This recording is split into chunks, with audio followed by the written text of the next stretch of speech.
Hello dear friend, नमस्कार। स्वागत है आप सभी का एडू सेशन में। फ्रेंड्स, उत्तर प्रदेश लोक सेवा आयोग के द्वारा वर्ष 2023 की भर्ती का विज्ञापन जारी हो चुका है।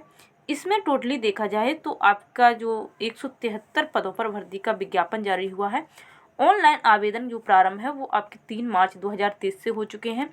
ऑनलाइन परीक्षा शुल्क जमा करने की अंतिम जो तिथि है वो आप 3 अप्रैल तक परीक्षा शुल्क जमा कर सकते हैं।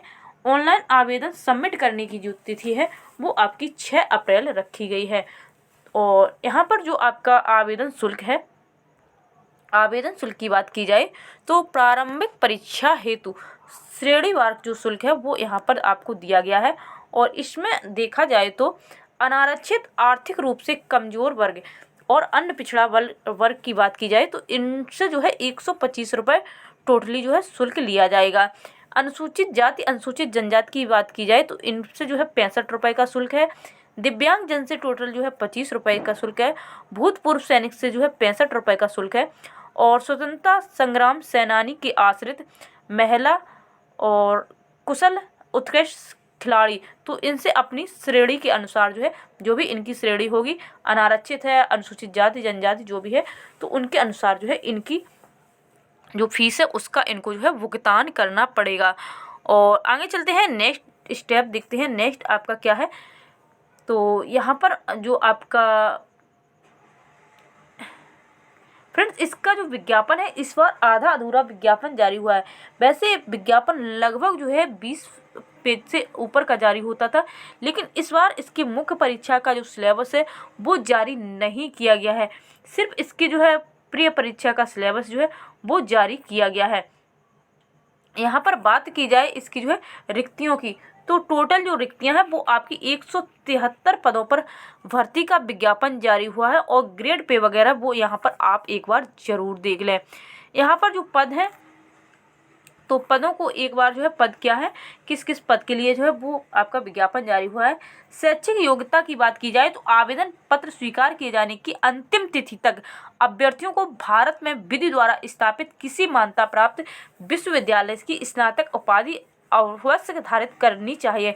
यानी कि जो आपकी आवेदन की जो अंतिम तिथि है जो 3 अप्रैल, तो 3 अप्रैल के पहले पहले आपने स्नातक जो है उपाधि प्राप्त कर ली हो तो आप इसके लिए आवेदन कर पाएंगे। यदि इसके 3 अप्रैल तक आपका जो है रिजल्ट आ जाता है तो आप इसके लिए आवेदन कर सकते हैं। इसके पहले की आपकी जो है स्नातक होना चाहिए। इसके बाद यदि स्नातक होता है तो आवेदन स्वीकार नहीं किया जाएगा। लिखित परीक्षा एवं साक्षात्कार के माध्यम से विशिष्ट अर्हता के पद जो है उसमें आपका उपनिबंधक, सहायक, श्रमायुक्त, तो इसकी जो है आप एक बार अर्हता जरूर देखते जाएं। फ्रेंड्स, टोटल सभी का मैं नहीं बताऊंगी क्योंकि जो वीडियो होता है वो बहुत बड़ा हो जाता है। सहायक नियंत्रक विधिक माप और विज्ञान ग्रेड 2, तो इनका एक बार आप जो है इसका योग्यता क्या है, विधि अधिकारी का योग्यता जो है वो यहाँ पर आपको दिया गया है। प्रविधि सहायक, तो इनका जो है एक बार योग्यता जो है वो जरूर देख लें। और इसके बाद है प्रविधिक सहायक, तो इनकी योग्यता क्या रहने वाली है देख लें। और कर निर्धारण अधिकारी, तो इनकी जो है योग्यता एक बार आप जो है जरूर देख लें। शारीरिक मापदंड जो है ये उनके लिए है जो पुलिस अधीक्षक पद हेतु आवेदन करेंगे, तो मेल फीमेल का सभी का दिया गया है, तो आप जो है एक बार इसको देख लें। नेक्स्ट है आपका जिला कमांडेंट होमगार्ड्स पद हेतु, यदि आप इस पद हेतु आवेदन करते हैं तो यहाँ पर जो है मेल फीमेल दोनों के लिए जो योग्यता है, जो शारीरिक मापदंड है वो यहाँ पर क्लियर किया गया है। नेक्स्ट है अधीक्षक कारागार पद हेतु, तो इनका भी जो है यहाँ पर एक बार आप जो है जो भी आपका शारीरिक मापदंड दिया गया है तो उसको जरूर देख लें। नेक्स्ट है उप कारागार पद हेतु, तो इनका जो शारीरिक मापदंड है वो यहाँ पर दिया गया है, तो एक बार आप जो है इसे जरूर देख लें। और जो भी आपकी हाइट, सीने का फुलाव और सीने का न्यूनतम जो है और वजन भी यहाँ पर क्लियर किया गया है, इतना होना जरूर है।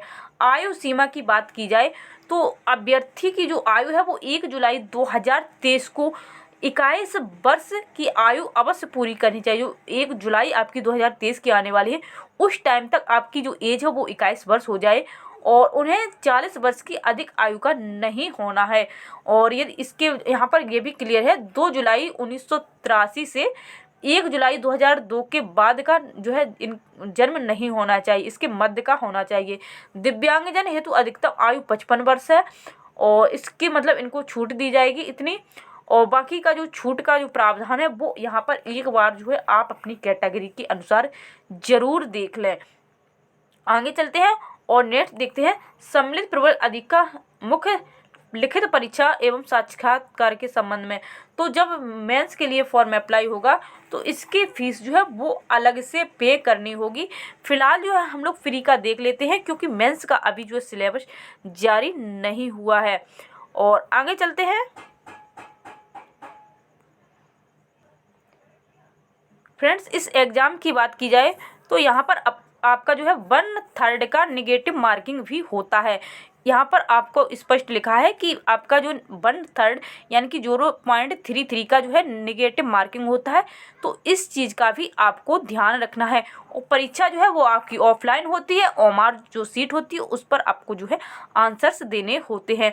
हालांकि जो लोग पहले से परीक्षा दे चुके हैं उनको ये बात की जानकारी होती है, और जो लोग फर्स्ट टाइम एग्ज़ाम देने जा रहे हैं तो उन लोगों को भी एक बार इस चीज़ को देख लेना ज़रूरी है। आगे नेक्स्ट जो आपके महत्वपूर्ण पॉइंट्स हैं उन चीज़ों को देख लेते हैं। तो यहाँ पर जो फ़ोटो और सिग्नेचर जो है वो आप बिल्कुल अपना जो है इसी अनुसार जो है वो अप्लाई करें। और आवेदन पत्र का जो प्रारूप है वो भी आप जो है सही से फिल करें। यहाँ स्वयं का घोषणा पत्र जो आर्थिक रूप से कमज़ोर है उन लोगों के लिए है, ये दिव्यांगजन के लिए है। तो आप अपना सर्टिफिकेट वगैरह जो है वो अप्लाई करें।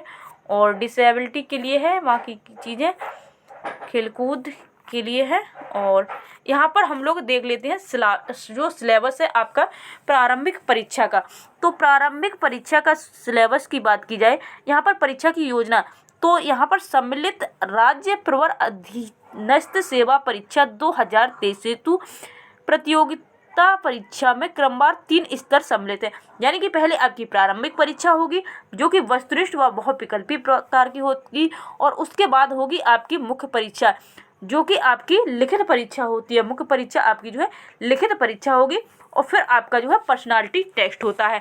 प्रारंभिक परीक्षा की बात की जाए तो प्रारंभिक परीक्षा जो है वो आपकी प्रथम प्रश्न पत्र जो है 9:30 बजे से 11:30 बजे तक, और जो द्वितीय प्रश्न पत्र जो होता है वो आपका 2:30 बजे से 4:30 बजे तक जो ये परीक्षा है वो आपकी संपन्न कराई जाएगी। जिसमें कि 2 प्रश्न पत्र जो होते हैं वस्तुनिष्ठ व बहुविकल्पी प्रकार के होंगे, जिसमें क्रमशः 150 व 100 जो है प्रश्न होंगे। यानी कि जो फर्स्ट पेपर होता है उसमें आपके 150 प्रश्न, और सेकंड पेपर जो होता है उसमें आपके 100 क्वेश्चन जो है वो पूछे जाएंगे। प्रारंभिक परीक्षा का द्वितीय प्रश्न पत्र जो होगा उसमें न्यूनतम आपको 33% अंक लाना अनिवार्य होगा। यानी कि जो सेकंड पेपर होता है वो आपका सिर्फ क्वालिफाइंग होता है। 33% यदि आपने अंक प्राप्त किए हैं तो आप उसमें पास होंगे।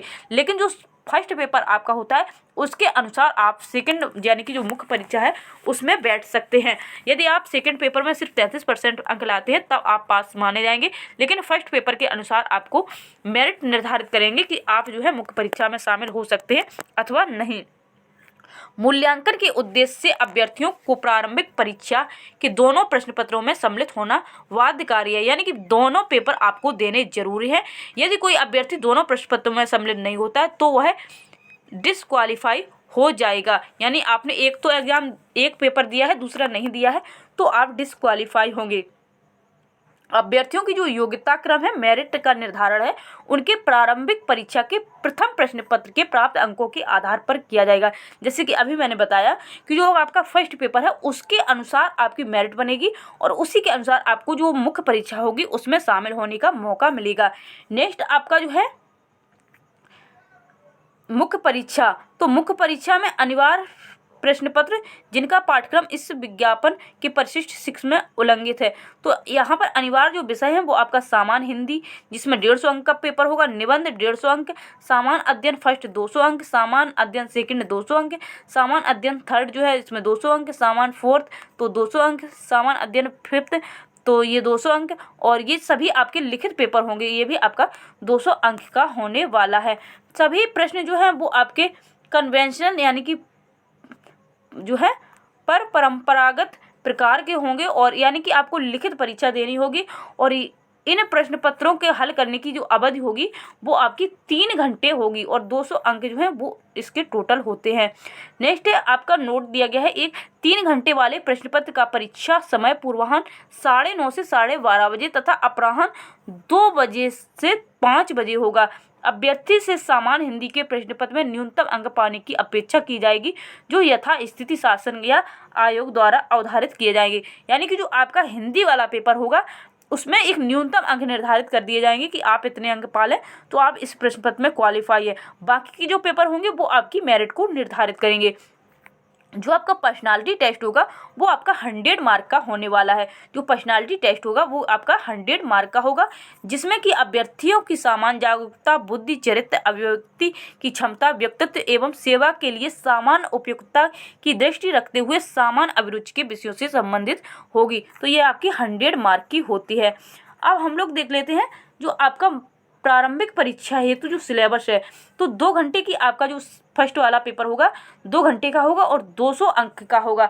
तो इसमें जो आपका सिलेबस है उसमें राष्ट्रीय एवं अंतर्राष्ट्रीय महत्व की समसामयिक घटनाएं पूछी जाएंगी, यानी कि करंट अफेयर्स से क्वेश्चन आएंगे, इतिहास और राष्ट्रीय आंदोलन से क्वेश्चन पूछे जाएंगे, भारत का भूगोल आता है, राजनीति शास्त्र से क्वेश्चन आते हैं, संविधान आता है आपका पूरा, और यहाँ पर इकोनॉमिक्स से जो है क्वेश्चन आते हैं, पर्यावरण से क्वेश्चन आपके पूछे जाते हैं, राष्ट्रीय एवं अंतर्राष्ट्रीय जो समसामयिक घटनाएं होती हैं उसका जो सिलेबस है वो भी यहाँ पर विस्तृत रूप से दिया गया है। तो इन चीज़ों को एक बार आप जो है स्क्रीनशॉट ले लें और ताकि जो है आपके सभी जो भी पॉइंट्स हैं वो क्लियर हो जाएं। नेक्स्ट आपका जो सेकंड पेपर है, सेकंड पेपर की बात की जाए तो सेकंड पेपर में जो आपका सिलेबस होता है वो काफ़ी विस्तृत होता है और ये सिर्फ क्वालिफाइंग पेपर होता है। तो एक बार जो है आप सेकंड पेपर में इसमें आपका पहले रीजनिंग पूछा जाएगा, सामान्य अंग्रेजी हाई स्कूल स्तर की आती है और सामान्य गणित आपकी हाई स्कूल स्तर की आती है, सामान्य बौद्धिक योग्यता आएगी और रीजनिंग आएगी इसमें, और आपका सामान्य हिंदी पूछा जाता है। और इस प्रकार से अंकगणित का सिलेबस एक बार आप यहाँ पर देख लें। इसमें अंकगणित, बीजगणित, रेखागणित तीनों गणित आती हैं। और उसके बाद बात की जाए हिंदी की, तो हिंदी में जो है यहाँ पर आपका कॉम्प्रिहेंशन से लेके ये एक्टिव पैसिव वॉइस इंग्लिश का सिलेबस दिया है, 10th क्लास तक का आता है। सामान्य हिंदी की बात की जाए तो सामान्य हिंदी का आपका जो है सिलेबस ये दिया गया है। तो एक बार आप जो है इसका ज़रूर स्क्रीनशॉट ले लें और ये आपका हो गया हिंदी का सिलेबस। अब हम लोग देखेंगे जो इसका मुख्य परीक्षा का सिलेबस है। तो मुख्य परीक्षा का जो सिलेबस है उसे अभी विस्तृत रूप से नहीं जारी किया गया है। फिलहाल जो है जैसे ही ये जारी होता है तो इसको जो है बाद में देख लिया जाएगा। फ्रेंड्स आगे हम लोग ये देखिए यहाँ पर क्लियर लिखा है, उपयुक्त से संबंधित पाठ्यक्रम शीघ्र ही आयोग की वेबसाइट पर प्राप्त कर सकेंगे। यानी कि जो आपका जो 1 से लेकर 6 तक के जो पेपर्स हैं उनका अभी सिलेबस उपलब्ध नहीं कराया गया है, ये चीज़ें आपको जो है बाद में मिल जाएंगी। फिलहाल जो है आपका जो प्रारंभिक परीक्षा का जो सिलेबस था उसे यहाँ पर क्लियर कर दिया गया है और जो भी महत्वपूर्ण चीज़ें थी वो आपकी क्लियर हो चुकी हैं। फ्रेंड्स यदि आपको किसी भी प्रकार का डाउट है तो आप कमेंट बॉक्स में जाके कमेंट कर सकते हैं, आपके डाउट का आपको रिप्लाई किया जाएगा। वीडियो देखने के लिए बहुत बहुत धन्यवाद।